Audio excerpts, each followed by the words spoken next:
En la palabra de Dios nuestro Señor, al hacer algunas disertaciones con relación al tema titulado La voluntad de Dios,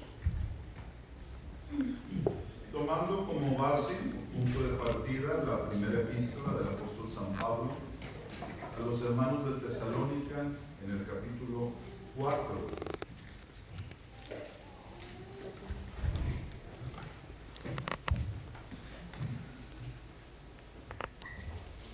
La base es el 3. Voy a leer del primero al 5.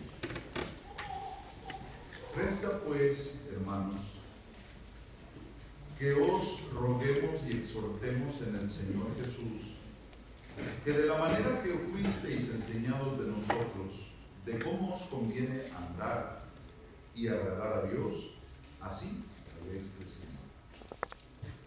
Porque ya sabéis qué mandamiento os dimos por el Señor Jesús. Porque la voluntad de Dios es vuestra santificación, que os apartéis de fornicación. Que cada uno de vosotros sepa tener su vaso en santificación y honor, no con afecto de concupiscencia, como los gentiles que no conocen a Dios.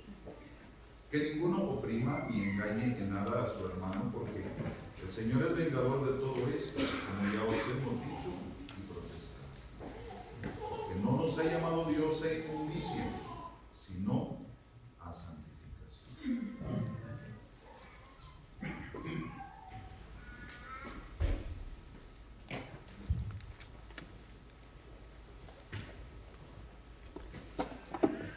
El apóstol San Pablo, en este ruego y exhortación que hace a una de las iglesias a las que él vio nacer, cuando al entregarles el mensaje del Evangelio, ellos lo aceptaron y se convirtieron de la idolatría para servir al único Dios verdadero y santo, siendo el testigo además de cuánta dificultad hubo, no solamente para predicar, sino para que ellos recibiesen el mensaje, y queriendo hacer valer que el propósito de su predicación y enseñanza era llevar a la iglesia a Cristo, ahora les entrega este consejo, siendo que al creer y ser convertido el cristiano por la palabra del Evangelio, ahora le es necesario mantener un estado de vida que delante de los ojos de Dios debe de ser aprobado y aceptado para su recogimiento a Él. Ese estado de vida es la santidad y es puesta como uno de los requisitos por Dios nuestro Señor para su pueblo. Entendemos que santo representa apartado del mal. También en su etimología quiere decir separado y limpio. Cuando hablamos de santificación, por otra parte, podemos hacer valer que se trata de la aplicación de la consagración para el servicio a Dios.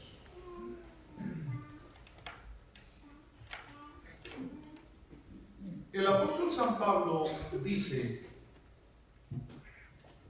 respecto del desarrollo y crecimiento de los hermanos de Tesalónica,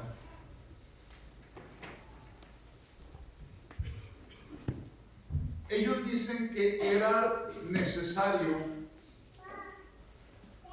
que de la manera que ellos fueron instruidos de el cómo conviene andar y agradar a Dios así. En esa medida se diera su desarrollo en la vida espiritual, tal cual fueron enseñados. No faltó enseñanza, no faltó instrucción, no hay nada nuevo, sencillamente de la manera que fuisteis enseñados de cómo conviene andar y agradar a Dios, así vayáis creciendo. El apóstol hace valer que la enseñanza consistió única y exclusivamente en los mandamientos del Señor. Ellos no fueron a proponer otra cosa fuera de lo que Dios ha instituido. Como dice el versículo, porque ya sabéis que mandamiento os dimos por el Señor Jesús.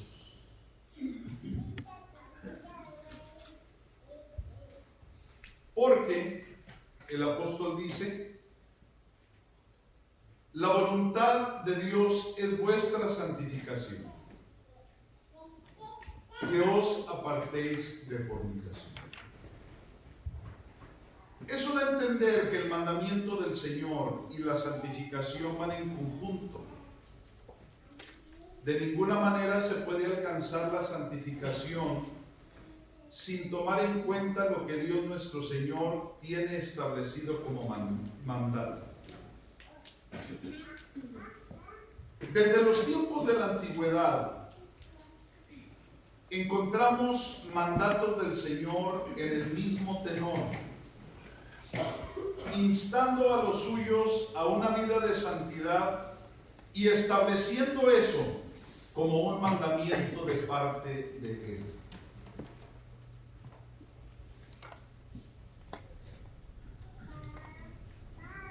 Dios nuestro Señor es Dios santo. Su santidad no es comparada a la santidad de los hombres, porque mientras que el hombre está apto o es apto para pecar, Dios no. Por eso de Él, y hablando de su divinidad, se dijo, porque solo tú eres santo. Porque Él está libre de ser tentado o llegar a la posibilidad de caer en pecado. Él no. Por ese motivo, solo Él es santo. Pero precisamente el hecho de que Él sea santo también se constituye como un motivo principal que los que son de Él deben de ser santos. Por eso Él dijo, sed santos porque yo soy santo. A través de la historia bíblica encontramos que la santidad ha sido una exigencia para quienes Dios nuestro Señor ha llamado para ser suyos, a quienes Él escogió para ser parte de los que le servían o le adoraban, o bien para llevar a cabo la ejecución de algún servicio o algún ministerio. De por medio estuvo la santificación de los tales. Y así, en esa medida, quien ejerció y quien hizo lo que Dios quiso, también tenía la distinción, y en su corazón y en su mente estaba implícita la santidad de Dios nuestro Señor. Cito el ejemplo del profeta Isaías. La declaración que se escribe en la profecía dice que en el año que murió el rey Usías, Isaías tuvo una visión que se narra en el capítulo 6 de la profecía que lleva su nombre, en la cual Isaías es testigo de que Dios, sentado en su trono majestuoso, rodeado de querubes, de ángeles, dice la declaración bíblica que estos volaban alrededor del trono, un trono alto y sublime, y las voces de estos que volaban eran: Santo, Santo, Santo, Jehová de los ejércitos. Toda la tierra está llena de su gloria. Gloria a Dios. Esta visión causó temor en Isaías, pensando que habría de morir. ¿Por qué pensó el profeta así? Dice en el versículo 5: entonces dije, ay de mí, que soy muerto, que siendo hombre inmundo de labios y habitando en medio de pueblo que tiene labios inmundos, han visto mis ojos al Rey Jehová de los ejércitos. En esto, uno de los serafines voló a él. Dice la declaración que tomó o tenía en su mano un carbón encendido, el cual había tomado del altar con unas tenazas, y tocando con el carbón sobre la boca del profeta, le dijo: he aquí que esto tocó tus labios, y es quitada tu culpa y limpio tu pecado. Entonces, cuando el profeta es consciente de lo que Dios hizo en él, cuando el serafín le declara que con aquel carbón queda santificado, se oyó una voz. La voz del Señor que decía: ¿a quién enviaré? ¿Y quién nos irá? Entonces respondí yo: heme aquí, envíame a mí. El profeta no pudo ser oficiante de aquello que Dios tenía en su propósito hacer cuando habría de tomar a alguien para enviarlo. En la condición que el profeta tenía no era posible. Fue necesario su santificación, y cuando ésta fue efectiva en él, entonces a la voz de él: ¿a quién enviaré y quién nos irá?, él responde con toda seguridad, en la condición necesaria: heme aquí, envíame a mí. Esa es obra que hace Dios en quien Él llama. Fue necesario que el profeta fuese santificado y que a conciencia de él también estuviera bien marcado que Dios nuestro Señor lo purificó. Entonces atendió al llamado divino. Cuando Dios se dispone llamar así, ya no uno, sino un pueblo, entonces Dios hace una obra. Estando el pueblo de Israel cautivo en Egipto, no era posible llevarse a cabo lo que Dios se proponía, estando el pueblo esclavizado. La esclavitud, o estando en esclavitud y viviendo en esa condición, Israel no podía hacer servicio de adoración a Jehová. Entonces Dios se dispone a hacer la liberación. En ello lo separa de Egipto y lo separa de todos los pueblos y lo saca a un desierto. En él, entonces Jehová se manifiesta a su pueblo como su Dios. Y para esto, esa separación representaba ser exclusivos y ser ajenos de todo lo que rodeaba en cuanto a pueblos y gentes, ser ellos únicos estando solos, ser exclusivos para Jehová. Dios los llama pueblo mío, pero condiciona y hace valer que para que ellos pudieran cumplir lo que Dios decía, santos deberían ser. Levíticos 20 registra en el versículo 8: y guardad mis estatutos y ponedlos por obra, yo Jehová que os santifico. Y guardad mis estatutos y ponedlos por obra, yo Jehová que os santifico. Podemos leer los 5 libros de la ley de Moisés. Vamos a encontrar a partir del Éxodo hasta el Deuteronomio mandamientos y y estatutos que Dios les dio, de pronto parecen ser demasiados, pero luego vemos el objetivo y el propósito de Dios. No prohíbe Dios a Israel cosas porque Israel las hacía.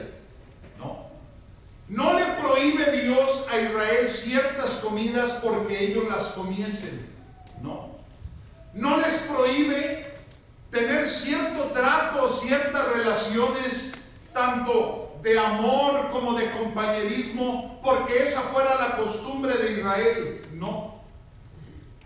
Jehová les pone leyes y mandamientos precisamente porque cuando llegasen a Canaán, ahí en esa tierra había gente que cometía abominaciones, cuya forma de vida era inmunda, era sucia, era completamente en contra de la santidad de Dios nuestro Señor.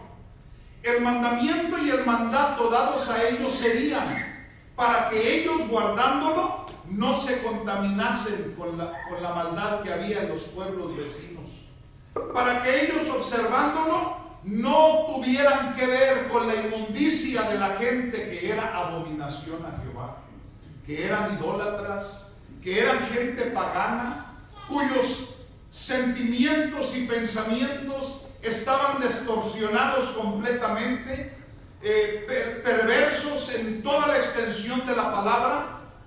Y Jehová habría de llevar a su pueblo ahí. Y para que el pueblo se mantuviese, era necesario darle esos mandamientos, porque con ellos el pueblo podría ser santo. El versículo 26 de ese mismo capítulo dice: habéis pues de serme santos, porque yo Jehová soy santos, y os he apartado de los pueblos para que seáis míos. Solo lo que Dios reconoce como suyo, solo a ellos les instituye el mandamiento: sed santos, porque yo Jehová soy santos. A nadie más. Dios no espera santidad de quien no es de Él. Dios no exige santidad de quien no son sus profetas. Dios no espera santidad de quien no es su pueblo. Solo de lo que es de su pertenencia, a ellos pone como mandamiento la santidad. En el Nuevo Testamento, tiempo de gracia, encontramos efectivamente igual, que Jehová a los suyos llama con el propósito de darles encomiendas y tareas, pero no sin antes hacerlos limpios. La declaración bíblica hace valer cómo en el estado en el que Dios encontró a los que llamó suyos. Dice la Biblia, o presenta, que cuando el Señor Jesucristo comenzó el desarrollo de su predicación, entonces dice que en una ocasión, estando él junto al lago de Genesaret, las gentes se agolpaban sobre él para oír la palabra de Dios. Y vio Jesús dos barcos que estaban cerca de la orilla del lago, y los pescadores habían ya terminado su labor, estaban lavando sus redes. Entró en uno de esos barcos, cuyo dueño era Simón, Pedro. Le rogó que lo desviase de tierra un poco, y sentándose desde allí, enseñaba desde el barco a las gentes. Cuando cesó de hablar, dijo a Simón: tira a alta mar y echad vuestras redes para pescar. Notemos, Simón ejercía su trabajo de pescador, aún no seguía así. Y a él le indica, quien estaba allí con las redes: tira a alta mar y echad vuestras redes para pescar. Respondiendo Simón le dijo: maestro, habiendo trabajado toda la noche, nada hemos tomado, mas en tu palabra echaré la red. Y habiendo hecho, encerraron gran multitud de pescado, que su red se rompía. e hicieron señas a los compañeros que estaban en el otro barco que viniesen a ayudarles. Y vinieron y llenaron ambos barcos de tal manera que se anegaban. Lo cual, viendo Simón Pedro, se derribó de rodillas a Jesús diciendo: apártate de mí, Señor, porque soy hombre pecador. Porque temor le había rodeado y a todos los que estaban con él de la presa de los peces que habían tomado. Y asimismo a Jacobo y a Juan, hijos de Zebedeos, que eran compañeros de Simón. Y Jesús dijo a Simón: no temas, desde ahora pescarás hombres. Entendemos que Simón no se sentía digno de estar frente al maestro. Cuando él vio aquel portento, no pudo más que derribarse de rodillas ante Jesús y decirle: apártate de mí, soy hombre pecador. Él reconoció la grandeza y lo que había en él, en el Señor Jesucristo, pero también admitió su estado, el cual no era digno de estar frente a aquel santo. Y Jesús le dijo: no temas, desde hoy serás pescador de hombres. En el relato antes de partir Jesús al cielo hay una conversación en la cual se echa de ver efectivamente lo que Jesús hizo con sus apóstoles. Los santificó. El 15 de San Juan dice: yo soy la vid verdadera y mi Padre es el labrador. Todo pámpano que en mí no lleva fruto le quitará, y todo aquel que lleva fruto le limpiará para que lleve más fruto. Ya vosotros sois limpios por la palabra que os he hablado. Ya vosotros sois limpios por la palabra que os he hablado. Estad en mí y yo en vosotros. Como el pámpano no puede llevar fruto de sí mismo si no estuviese en la vid, así ni vosotros si no estuvierais en mí. Siendo ellos los pámpanos, hizo valer el Señor Jesús que el pámpano que no es útil, que no lleva fruto, es quitado, pero aquel que es apto para llevar fruto es limpiado. Ellos eran llamados precisamente para eso. Y dijo el Cristo: sois limpios por la palabra que os he hablado. A la postre, su iglesia es constituida de muchos que viniendo, oyendo el evangelio de él, vienen a ser parte de su pueblo. El proceso de la santificación es indispensable. No puede ser iglesia del Señor quien no atraviesa aquel proceso de purificación y santificación. Pues para esto mismo Jesús tuvo que sacrificarse y tuvo que dar su vida y hacer todo lo que estaba escrito de él, con el fin de santificar lo que llamaría su iglesia. El apóstol San Pablo a los Efesios así lo escribe respecto de que Cristo fue entregado por la iglesia.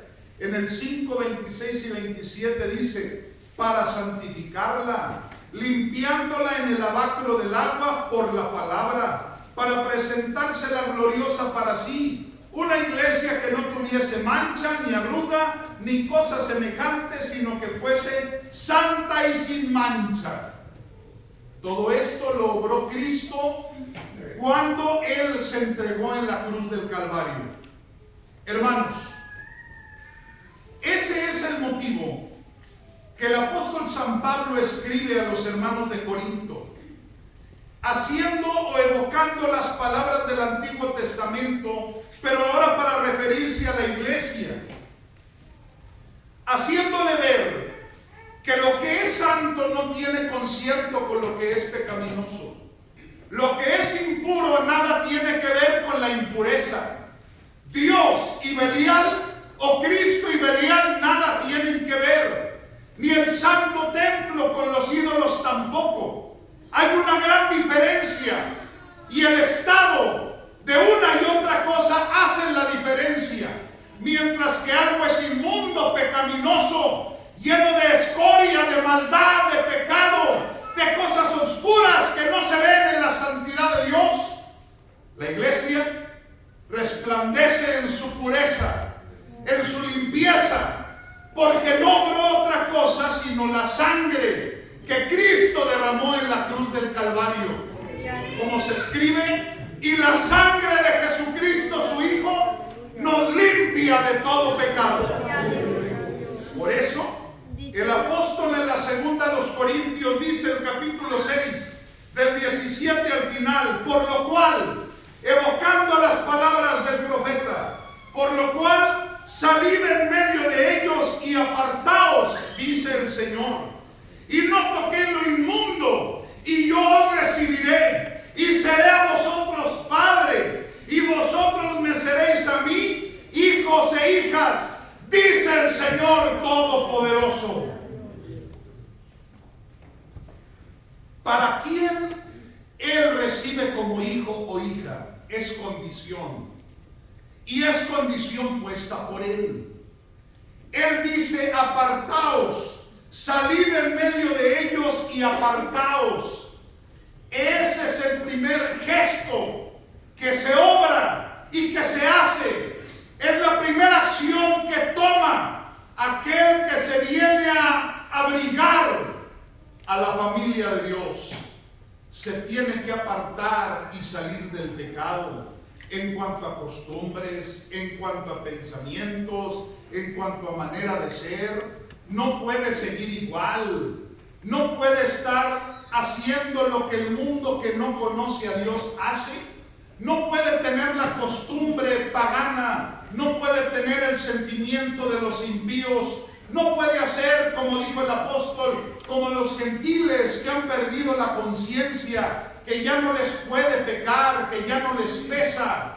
No, salid y apartaos, dice el Señor, y no toquéis lo inmundo, y entonces yo seré a vosotros padre, y vosotros me seréis a mí hijos e hijas, dice el Señor Dios Todopoderoso. Por eso el apóstol San Pedro escribe a los hermanos y les dice que lo que Dios espera de ellos es como hijos, no por ser ellos extraños a Dios. Lo que Dios espera de ellos es porque los considera hijos suyos. Por esto, dice la Escritura, como hijos obedientes, no conformándoos con los deseos que antes teníais estando en vuestra ignorancia, sino como aquel que os ha llamado es santo. Sed también vosotros santos en toda conversación, porque escrito está, sed santos, porque yo soy santo.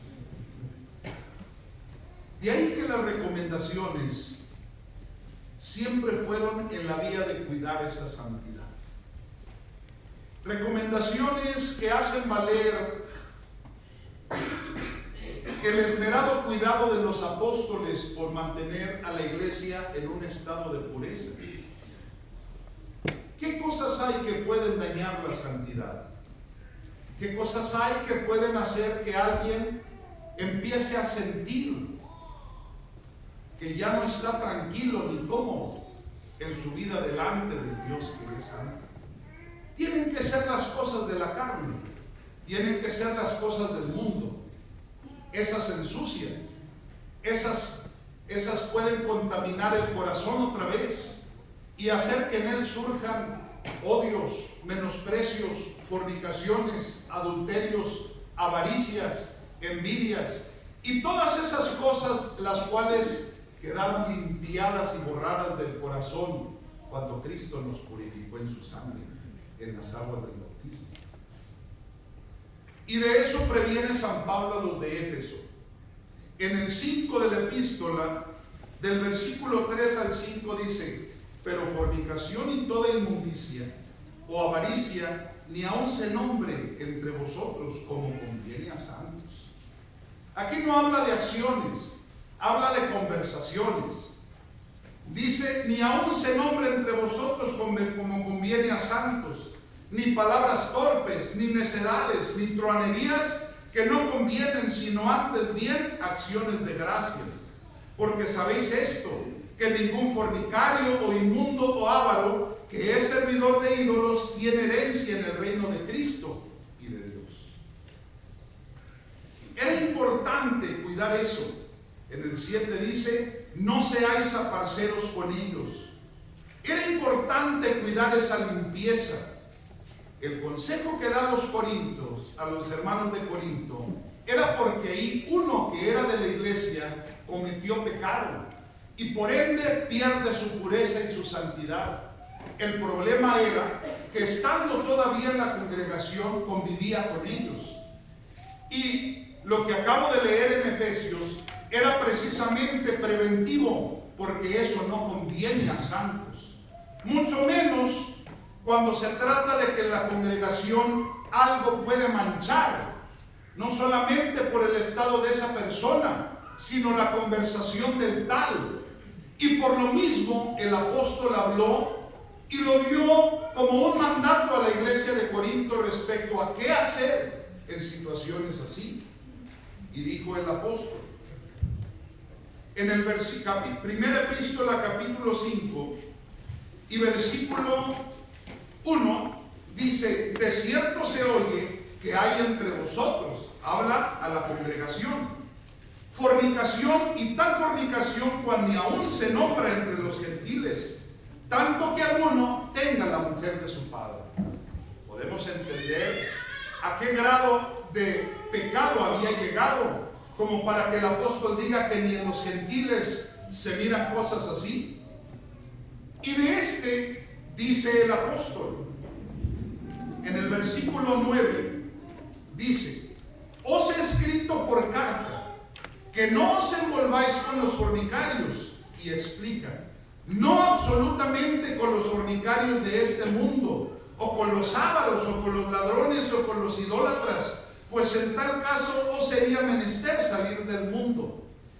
Esto que escribe el apóstol no representa el trato de la iglesia con la gente del mundo. No se trata de eso. Es una carta que va a cuidar la congregación. Y dice el versículo 11, mas ahora os he escrito que no os envolváis. Es a saber que si alguno llamándose hermano fuere fornicario, o avaro, o idólatra, o maldiciente, o borracho, o ladrón, con el tal ni aún comáis. Porque, ¿qué me va a mí en juzgar a los que están fuera? ¿No juzgáis vosotros a los que están dentro? Porque los que están fuera, Dios juzgará. Quitad pues ese malo de entre vosotros. Esta era preventiva. Era para cuidar la pureza de la iglesia. Era para cuidar que lo que aquel fornicario hablase no con conocimiento del que es limpio. Porque eso, hermanos, eso es el primer paso que lleva al hombre a corromperse, ensuciar su mente y su corazón, como había pasado a ellos. Les dice, no erréis. Las malas conversaciones corrompen las buenas costumbres. Por una conversación puede empezar la corrupción, tanto de la costumbre o del hábito de alguien que vive en Dios. Y por eso mismo, cuidando que la iglesia se mantuviese en un estado de pureza, no debería de estar lo que era pecaminoso con lo que es santo, porque Dios eso lo abominó desde un principio.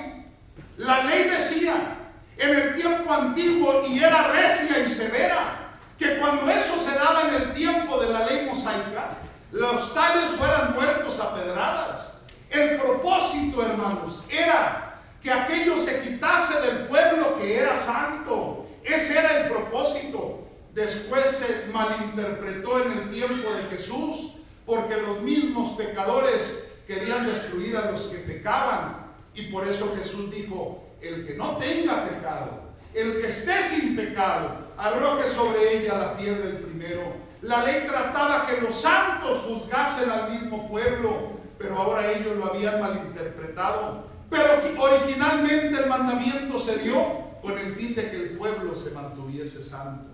En el tiempo de la iglesia es lo mismo, hermanos.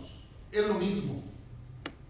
Alguien pudiese juzgar, es que pobre, es que eso es un trato muy rudo, es que hay que ser buenos y hay que tener amor. Hermanos, es mandamiento. No podemos ser más buenos que Dios si Él fue el que dio este mandamiento. El apóstol San Pablo está haciendo valer la instrucción apostólica y que es base de las convicciones y de la doctrina del Señor y en donde la iglesia se funda. No es algo asunto de hombres, son asuntos de doctrina. No podemos pensar ser más buenos que Dios. Esta medida tiene un objetivo: de que la iglesia se mantenga en un estado de vida santa, mientras que aquel que defeccionó pueda ser entregado para que muerte de la carne, para que ya en el lugar donde le corresponde estar, trabaje en él y se limpie y se santifique, para que pueda volver a integrarse al pueblo que vive y practica una vida de santidad. Por eso, la recomendación a los hermanos de Tesalónica es una recomendación importante. Nunca debemos de perder de vista el propósito de estar aquí, de ser parte del pueblo de Dios. Nunca, hermanos. Los tiempos, las épocas, las costumbres, las culturas pueden ser una influencia tremenda para que alguien pueda cambiar hasta su manera de pensar. El pueblo de Dios, su corazón puesto en la palabra, su atención puesta a la voz del Maestro que nos salvó, el Dios que nos prometió la salvación, merece toda la atención de los salvos y redimidos. El Dios que nos ha dado su palabra merece que la pongamos muy en alto, haciendo valer que así creemos que es la verdad. No nos arrepentimos, no creemos que nos hemos equivocado, no manejamos el asunto de la santidad como un asunto extremista. Sencillamente tenemos que aceptar, estamos sirviendo al Dios que es santo, y nuestro propósito es llegar al cielo, en donde se dice que no entra cosa sucia ni que hace abominación y mentira.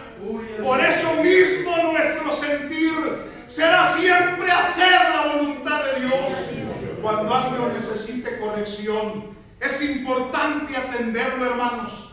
El castigo, las sanciones tienen el fin de corregir, de santificar. El apóstol San Pablo decía en su explicación a los hebreos: el propósito del castigo es precisamente porque cuando alguien sale fuera del orden establecido por Dios mismo, cuando alguien comete un hierro, es entendible.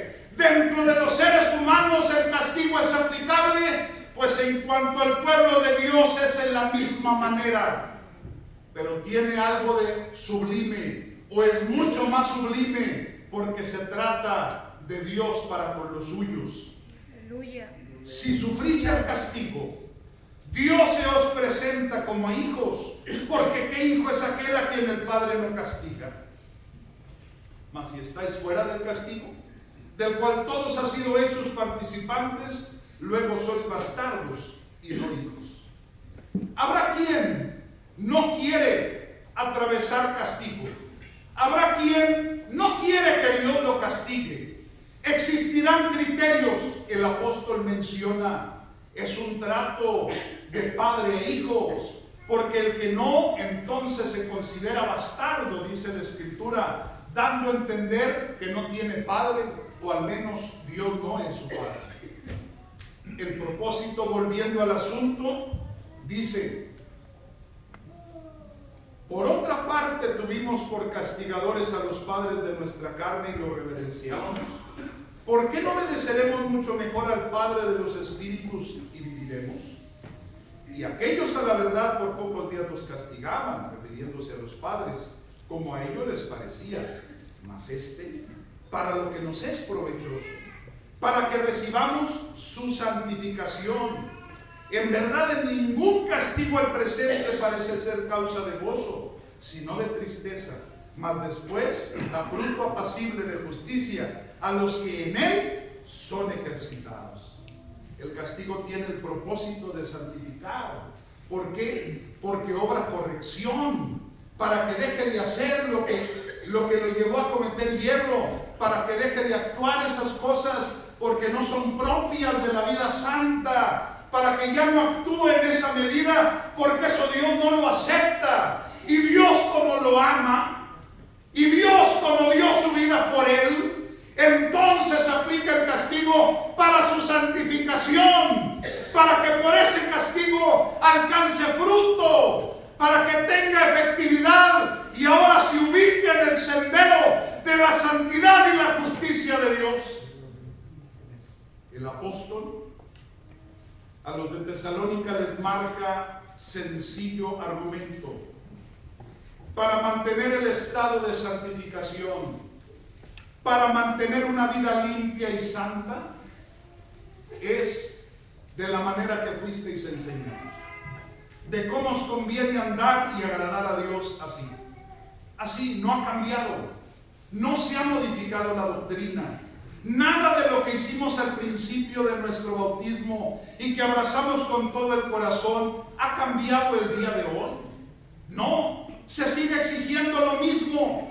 De este púlpito se predica lo mismo. La doctrina es completa, es santa, es pura y limpia y tiene efectos gloriosos en el corazón que la recibe. Nosotros somos el pueblo santo, hermanos. Somos el pueblo del Dios alto. Nuestro corazón y nuestra conciencia, nuestra vida entera la presentamos ante Él como un vaso, el cual Él quiera tomar para uso exclusivo de su nombre. Porque muchos corazones hay en el mundo, pero de ninguno de ellos se vale el Señor. Solo de lo que Él ha santificado, solo de lo que Él ha justificado, solo de lo que Él ha limpiado. De ahí toma, en ellos se glorifica, en el pueblo se engrandece y de ellos recibe adoración y gloria. Porque el pueblo es santo para la alabanza del Señor. Por eso, hermanos, el justo Juan, aquel hombre visionario, da testimonio. Al cielo no llegó lo que era impuro. Al cielo no llegó lo que no tenía compatibilidad con lo santo y perfecto. Y ahí dio a los hijos de Israel por sus tribus, hombres escogidos, pero después una gran multitud de todas las gentes y razas, de todas las lenguas que estaban delante del Cordero, vestidos de ropas blancas, representando pureza y limpieza. Y la pregunta de uno de los ancianos, ¿quiénes son y de dónde han venido?, es respondida por él mismo y dice: son los que han venido de gran tribulación y han lavado sus ropas y las han blanqueado con la sangre del Cordero. Por eso están delante del trono de Dios. La sangre de Cristo limpió lo más difícil y negro de la vida de cualquier corazón y lo deja limpio, hermanos. Ahora lo único que Dios pide y que Dios requiere de su pueblo es ser santos. Esa es la voluntad del Señor. Con su ayuda hasta hoy la iglesia camina y con su ayuda llegaremos